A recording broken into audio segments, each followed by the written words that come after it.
tudo passa aqui na tela, na tela, na tela, na tela, na tela. Já estamos de volta com o nosso programa Na Tela, sua revista eletrônica na TV, o seu café com notícias. Vou bater um papo agora, a partir desse instante, com o presidente da Câmara Municipal de Parauapebas, Elias Ferreira de Almeida Filho, conhecido Elias da Construforte. Vamos contar um pouco das atividades da Câmara Municipal, vamos falar da sua vida como empresário, da sua vida pessoal, os sonhos quando chegou em Parauapebas ainda garoto praticamente, e a sua importante contribuição nas sugestões, principalmente da aplicação da CEFEM. Nosso convidado do dia já está conosco para a nossa entrevista de hoje.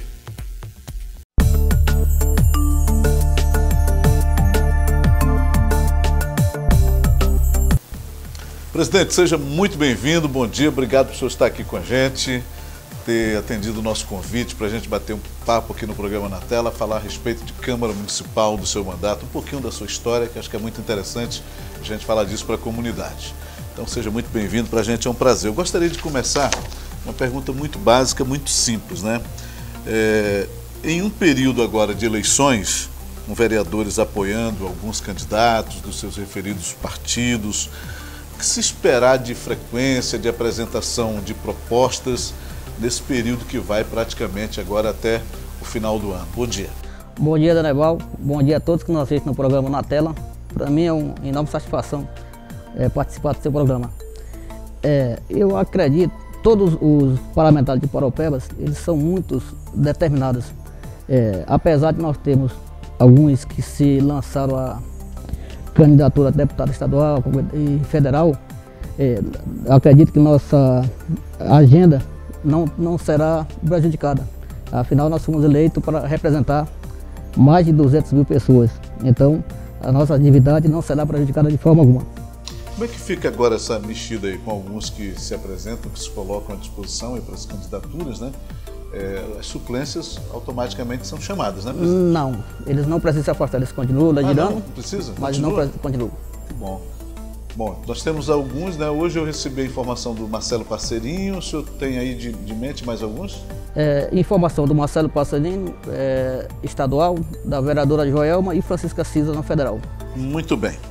Presidente, existe uma agenda a partir de agora específica, né? Passou o recesso, todo mundo retornando para as atividades.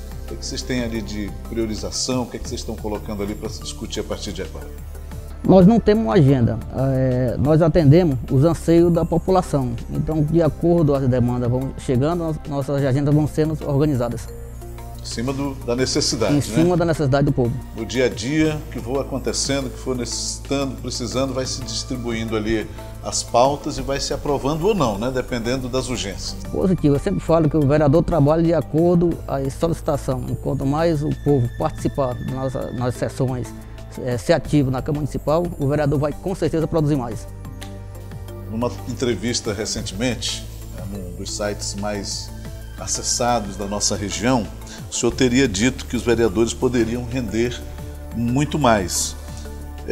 Qual a reação interna diante daquela entrevista? Alguns reagiram, alguns foram lhe cobrar satisfação, ou disseram, não, presidente, o senhor tem razão, realmente a gente precisa render mais, vamos trabalhar mais. Como é que foi depois da repercussão daquela entrevista? Bom, Merival, eu fiz uma avaliação como cidadão de alguns itens hoje da Câmara Municipal de Parauapebas.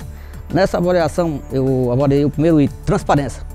E nesse eu dei nota 10, porque a Câmara Municipal de Parauapebas foi a primeira Câmara a receber 100%, atingir 100% de transparência no portal em 2017. E esse ano nós estamos trabalhando para manter essa meta. Isso significa que tudo que a Câmara compra, paga ou contrata, a população sabe em tempo real. O segundo item, no caráter de captação de recursos, eu também dei nota máxima, porque junto com o Executivo nós conseguimos quase que dobrar a receita de Parauapebas, na questão de economia. Nós economizamos aí num ano e meio em torno de R$1 milhão por mês, sem deixar cair a qualidade do nosso serviço. Isso eu agradeço também ao vereador Braz, porque foi ele que deu início a esse trabalho e nós estamos dando continuidade. E espero que o próximo presidente siga também, com certeza vai seguir. Alguns itens eu dei notas menores, porque entendo que nesses itens nós temos que realmente melhorar. Essa foi a minha observação. Do mesmo modo que o senhor exemplificou essa questão, por exemplo, de ajudar, de contribuir com a economia do município, de reduzir os gastos da Câmara Municipal, da questão da transparência ter sido tão interessante, o senhor poderia mencionar para a gente quais foram os itens negativos que o senhor colocou ali como necessários para melhorar o trabalho dos vereadores? Alguns. Em termos de acompanhamento, fiscalização, eu considerei nota menor. Porque eu acho que nesses itens realmente nós precisamos melhorar. Mas 2018, eu já vi, segundo período de 2018, eu já vi que teve reação. O que eu acho interessante, presidente, ao ouvir isso do senhor, de uma forma muito clara, né, uma forma muito objetiva, é que significa que a Câmara Municipal, nesta legislatura, vem fazendo uma autoavaliação naquilo que é necessário mudar, está disposta a discutir, naquilo que precisa melhorar, está disposta a debater, naquilo que está acertando, dá as notas necessárias. Acho isso muito interessante. Quero aproveitar a sua presença aqui para dizer que eu imagino que para a população, e eu faço parte da população, o senhor como cidadão também, todos que estão nos acompanhando, idem, que para a população deve ser muito bom estar vivendo um período em que nós estamos com os ânimos apaziguados, em que coloca-se nos trilhos a administração da Câmara Municipal, nós não temos visto reclamações, nós não temos visto escândalos, nós não temos tido visitas inoportunas. Então tudo isso é muito interessante para o desenvolvimento das atividades, da pauta da Câmara Municipal, daquilo que ali se discute, que é de interesse da comunidade. Então tudo isso é realmente muito interessante, tudo isso é muito bom e a gente não poderia jamais deixar de mencionar isso aqui, até porque as legislaturas são de 2 em 2 anos, o senhor termina agora em dezembro, eu imagino que a avaliação vai ser nessa direção, né, presidente? De ter recolocado o Legislativo nos trilhos. Essa avaliação, no final do ano, eu espero receber do povo. E eu espero também nesses itens que a gente teve menor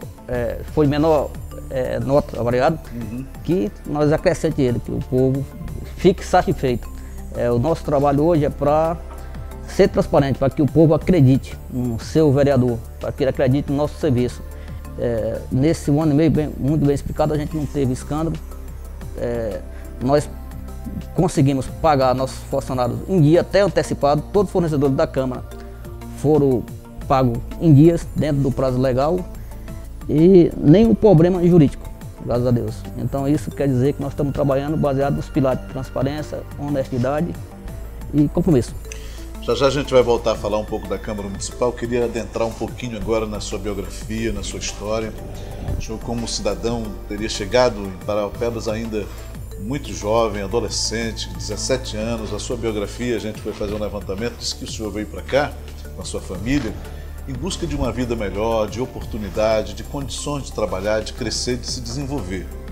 Hoje, aos 45, né, do primeiro tempo, esse tem 45 anos, então não custa nada a gente fazer essa comparação. O senhor poderia avaliar que o jogo tem sido bem jogado? O senhor, como um empresário, como um homem de conhecimento na área rural, tem sido bastante aplicado, é um exemplo na sua atividade. A grosso modo, fazendo uma avaliação, o senhor atingiu aquilo que veio para Parauapebas buscar, né? Então, como cidadão, o senhor se sente satisfeito? Acha que contribuiu com o município suficiente com as suas atividades? Como cidadão e empresário, eu estou em parte satisfeito, mas eu tenho a ciência que eu ainda não consegui o nosso objetivo total, que é transformar Parauapebas, fazer Parauapebas se tornar independente da companhia. Tudo que eu ganhei, tudo que eu consegui até hoje, eu apliquei em Parauapebas. Não gostaria de ter que mudar novamente para outra cidade, que isso é sofrido. Eu realmente vim para cá com 17 anos. Ficar nessa dependência, né, Elias, dos altos e baixos em função do minério é muito ruim. Né? Essa estabilização para você se adaptar em Parauapebas e depois ter que sair seria muito chato, porque já não tem mais idade para isso. Então eu quero contribuir muito mais. Eu quero que Parauapebas se torne autônomo da Vale, que venha você diria que mais produção de emprego. Você diria que ainda vale a pena um jovem vir para Parauapebas, na idade que você tinha, 16, 17, 18 anos, e acreditar que aqui ainda dá para fazer um futuro? Eu acho que isso depende de nós, depende da Câmara Municipal, da Prefeitura Municipal e dos empresários de Paraupebas hoje. Da situação que estava há pouco, não valeria a pena. E voltando à questão agora da Câmara Municipal, do senhor como vereador. O senhor se elege, vereador, chegando na Câmara Municipal, passa por todo aquele processo de escolha e portanto, o presidente. Qual a avaliação que você faz hoje? Era aquilo que você esperava da política? Era aquilo que você esperava da Câmara Municipal? Era isso que você imaginava que era a política? Você como um cidadão, como um empresário, como um homem do campo? Era essa a visão que você tinha? No início, eu tive um pouco mais de dificuldade, porque quando você sai de uma empresa privada, a qual era a minha função antes, e passa para o público, é diferente. A empresa privada você consegue fazer as coisas mais rápido. Quando você passa para a gestão pública, tem mais burocracia. Mas, graças a Deus que eu tive a ajuda dos 14 vereadores e estamos obtendo sucesso. Como eu falei hoje, a Câmara de Paraupebas é referência no Pará. Agora, as histórias que eu sei que mesmo naquele momento, né, que você coloca aqui como a inexperiência ou a diferença entre uma coisa e outra, entre uma atividade e outra, mesmo assim você é um cabo duro, né? Você ali na hora das negociações com o executivo, na hora da avaliação das pautas, o que aprova e o que não aprova, você se articula muito bem. Eu tenho a agradecer à equipe, à população que acreditou em mim, que foram mais de 2.186 votos, e aos meus colegas vereadores. A Câmara, um só não faz nada, mas a equipe tem força. E é isso que a gente está trabalhando, nós estamos trabalhando em equipe. Nós sempre temos reunido antes das sessões, para que quando chega na sessão a gente tenha pré-definido o que a gente vai aprovar ou não aprovar. Então tudo aquilo que é bom para Paraupebas, essa Câmara Municipal tem aprovado sim. Agora, por exemplo, eu só queria observar alguns itens, tem alguns projetos que foram aprovados pela Câmara Municipal de Paraupebas que repercutiu mal para a população. Eu posso citar um, que foi a terceirização de mão de obra, que foi o cargo de ASG, vigia, motorista, merendeira. Era necessário, ou nós aprovaríamos a terceirização ou faria concurso público. Houve um concurso público para professores, onde foram 300 professores. 10% desses, menos de 10%, 27 professores de Paraupebas passaram. Os outros vieram de outra cidade, quer dizer, nossos professores hoje estão desempregados. Se nós fazemos concurso público aí para essas vagas, com certeza menos de 5% passaria. Então, que a população tenha ciência que foi necessário. Importante você colocar isso aqui agora, porque às vezes algumas medidas são tomadas, algumas sugestões, algumas emendas, alguns projetos, indicações são aprovados baseado naquilo que se tem como realidade. Como, por exemplo, essa questão da terceirização deste tipo de serviço, levou-se em conta a possibilidade do emprego e do desemprego. Se aquilo iria afetar a população, se aquilo iria afetar aquele setor, aquela categoria, optar pela terceirização teria sido melhor, ainda que isto não tenha sido naquele momento bem avaliado pela população, né, Elis? Positivo. Tem um outro item, um outro projeto que está sendo ainda, que é a terceirização do hospital. Ela é necessária, sim. Com a empresa terceirizada, ela tem facilidade de comprar, de contratar, e essa agilidade ela salva a vida. Existe alguma divergência de opinião. Na minha opinião, como legislador, a forma de medição que está sendo estipulada no certame não é a mais adequada. Eles estão estimando, se eu não me engano, um valor fixo. Essa empresa vai trabalhar e vai ganhar um valor fixo, digamos R$6.800.000 por mês. Sim. Se essa empresa vai trabalhar e tem um valor fixo, e se a empresa privada, ela vai fazer o possível para trabalhar o menos possível para aumentar seus lucros. No meu modo de ver, o certo seria fazer uma medição por procedimento, que fosse cobrado por consulta, por cirurgia, por internação, por medicação e etc. Assim essa empresa vai se esforçar para trabalhar e atender a população o mais rápido e melhor possível. Mas o restante, mas a terceirização é necessária, sim. Porque o que a gente tem que compreender, como se trata de uma empresa, e as empresas trabalham logicamente pelo lucro, por margem de lucro. Quando o Elias faz essa abordagem aqui, é muito interessante a gente imaginar se esta era realmente a melhor forma para se concluir o fechamento desse tipo de contrato. Por outro lado, nós tivemos a audiência pública, né, com toda a possibilidade de se discutir isso, e isso passou, né, Elias? Não, eu conversei com a Fabiane, ela garantiu que antes de fechar esse certame totalmente, vai mandar para aprovação para análise da Câmara, aprovação mas para análise da Câmara, e vai ouvir nossa opinião. E essa, a minha opinião, e aí que em termos de pode se legislador, modificar, é né? essa, que se modifique a forma de medição. Perfeitamente. Agora, recentemente, né, já na volta dos trabalhos, o senhor apresentou uma emenda que determina a utilização da CEFEM em determinadas áreas, facilitando assim a aplicação e fiscalização deste recurso. É um recurso interessante para Parauapebas. Todas as vezes que se fala de CEFEM, a gente imagina um volume de dinheiro que deve ser aplicado de forma a beneficiar o município, mas parece-me que precisava especificar percentuais para essas áreas, né? E o senhor apresentou uma solução para isso. Bom, nós trabalhamos numa emenda modificativa da CEFEM. Na realidade, o que a gente fez praticamente foi carimbar a CEFEM. Nós carimbamos que ela fosse usada em algumas áreas específicas. Isso vai facilitar o executivo, porque ele vai ter mais facilidade de aplicar. Vai facilitar a vida do legislativo, porque ele vai ter muito mais facilidade também de acompanhar essa aplicação. E vai beneficiar em geral a população de Paraupeba, porque com essa modificação, em poucos anos nós conseguiríamos a nossa autonomia. Só para a gente exemplificar isso, se o senhor me corrige se não for isso, teria sido 31% para educação, saúde, assistência social e segurança, 30% para infraestrutura e 32% para o desenvolvimento econômico. Seria isso? Seria isso. Eu poderia citar aqui alguns itens, mas ele detalhadamente está no portal da Câmara. A população pode acessar o portal da Câmara, isso, né? pode dar sugestões, que ele ainda está em tramitação, e que seria muito bem-vinda. Mas o primeiro item, que foi os 31% da educação, segurança, nós colocamos 10% para ser usado, criado um fundo para o ensino superior. Hoje nós temos em Parauapebas, Canaã dos Carajás, Eldorado e Curianópolis cerca de 70 mil alunos que concluíram o ensino médio e estão aptos a cursar a faculdade. Imaginamos que um terço desses 70 mil alunos se matriculassem em Parauapebas e cada aluno desse gastasse R$2.000 por mês com transporte, alimentação, uniforme, material escolar e etc.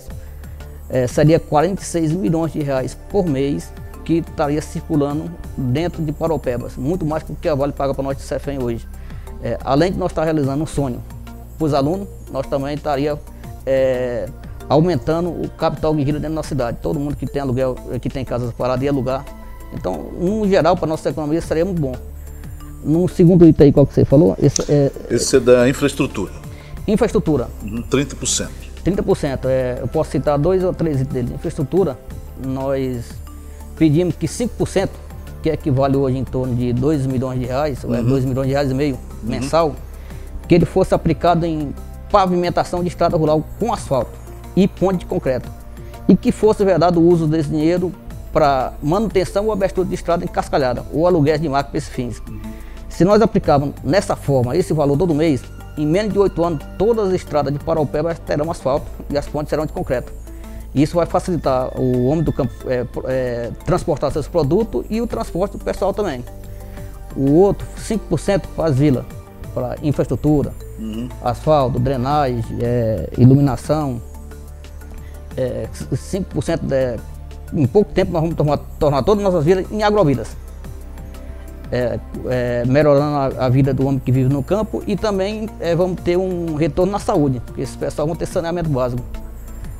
Nesse sítio também nós deixamos alguns valores, a gente disse que era para o governo pode usar em outras atividades que ele julgar necessário. Nesse caso desse sítio aí foi 9%. Na questão da infraestrutura, né? Qual foi o outro? Foi desenvolvimento econômico, 32%. Tá.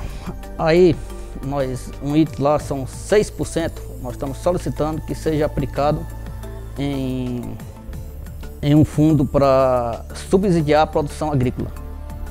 3% que seja para fomentar a agricultura familiar.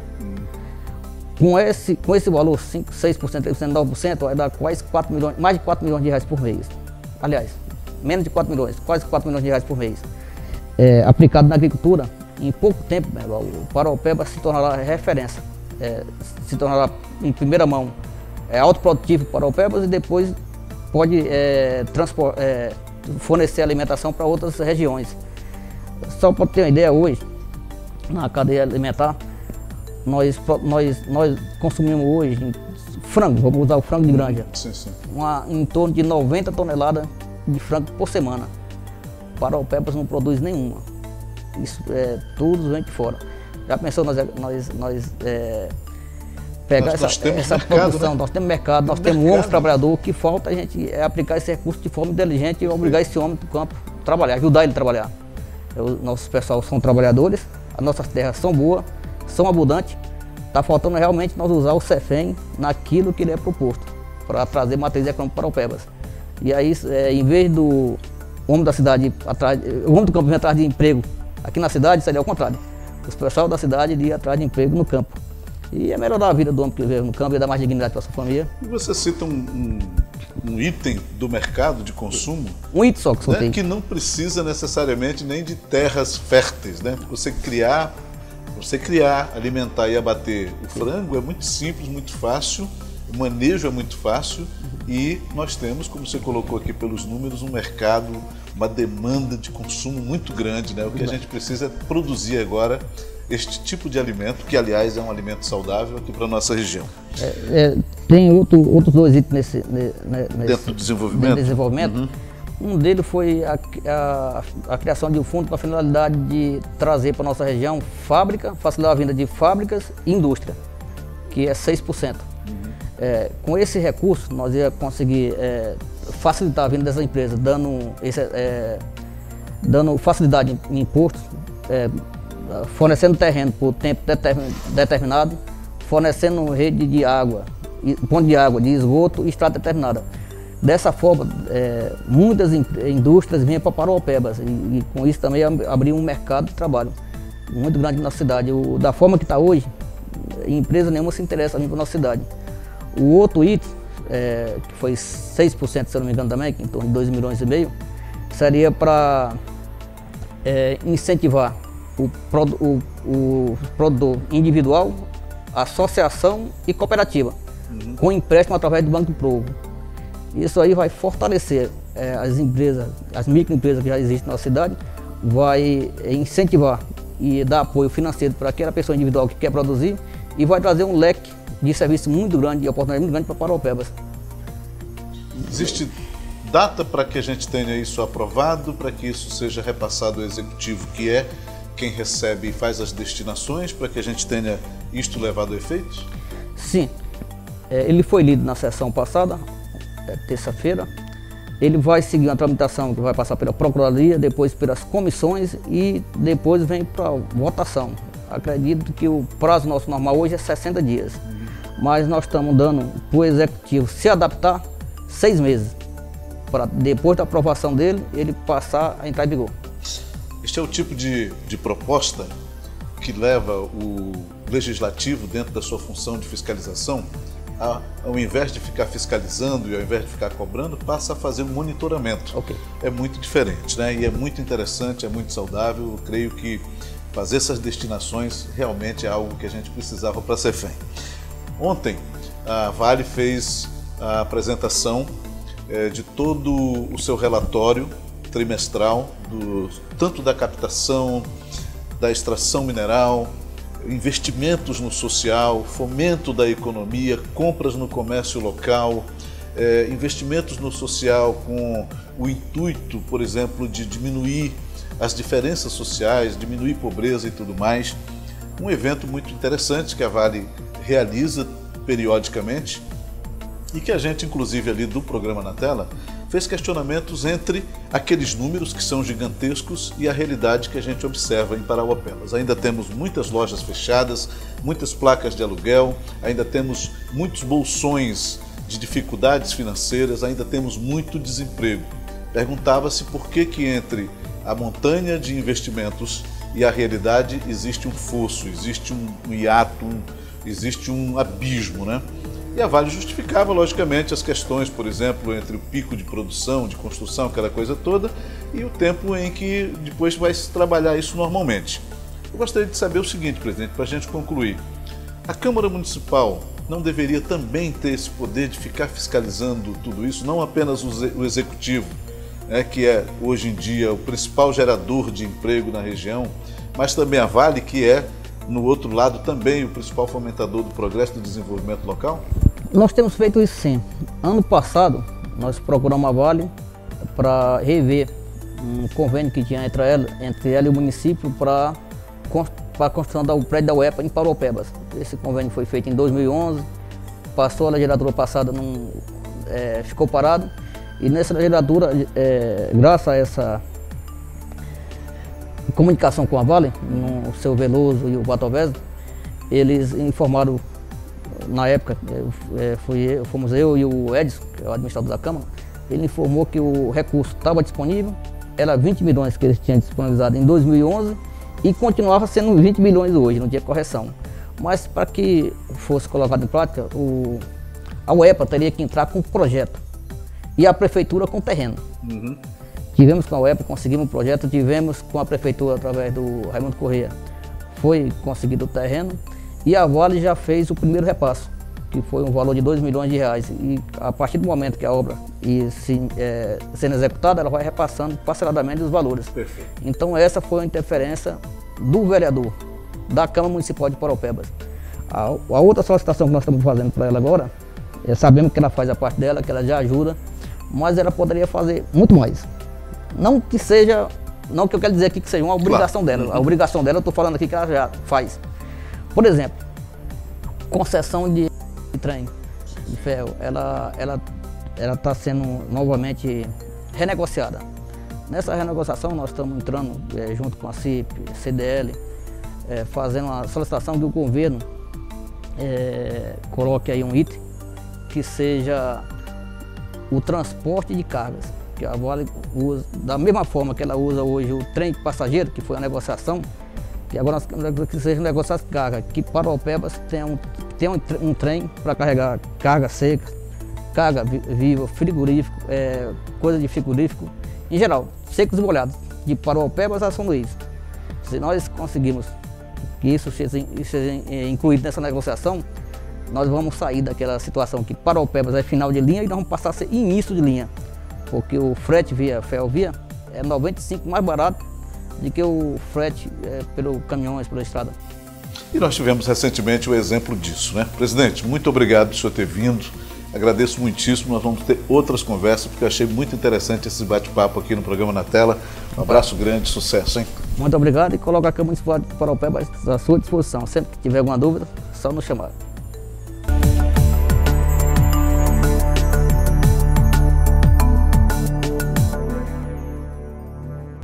E você vai ver no próximo bloco aqui no seu programa Na Tela.